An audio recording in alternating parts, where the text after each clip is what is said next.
নমস্কার বন্ধুরা, এই শীতে মাটির চুলোয় পিকনিক খাওয়ার মজাই আলাদা। তো আসলে এখানে এই তো যিনি রান্না করবেন তিনি বসে গেছেন, আর সবাই আমাকে দেখে মুখ লুকোচ্ছে আমি যেহেতু ভিডিও করছি। এই তো কন্টেন্ট ব্লগার পিঙ্কি, অনেক অনেক মানে কি বলবো, পপুলার কন্টেন্ট ব্লগার। উনি চুলা ধরাচ্ছেন, উনি চুলা ধরাতেও কিন্তু অনেক এক্সপার্ট।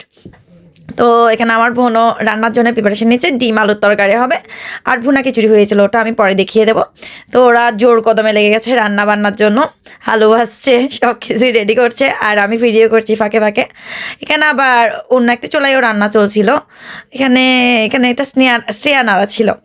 তো আসলে আমি একটু হাত লাগাচ্ছিলাম, মানে একটু লাকড়ি টাকড়ি ঠেলে দিচ্ছিলাম আর কি, যা করার।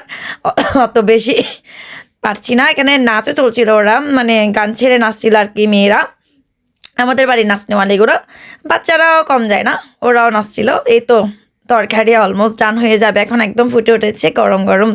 আসলে এই শীতকালে না এরকম চুলোর মানে চুলো থেকে নামিয়ে খেতে গরম গরম বেশ ভালোই লাগে। এই তো ভুনা খিচুড়িটা, এটা খুবই সুন্দর হয়েছিল, আর এটা গ্যাসে করা হয়েছিল। সব কিছু আসলে চুলায় করা পসিবল হচ্ছিল না, যেহেতু সবাই খুব ভালো চুলায় রাঁধুনি, সেজন্য। তো ধন্যবাদ সবাইকে।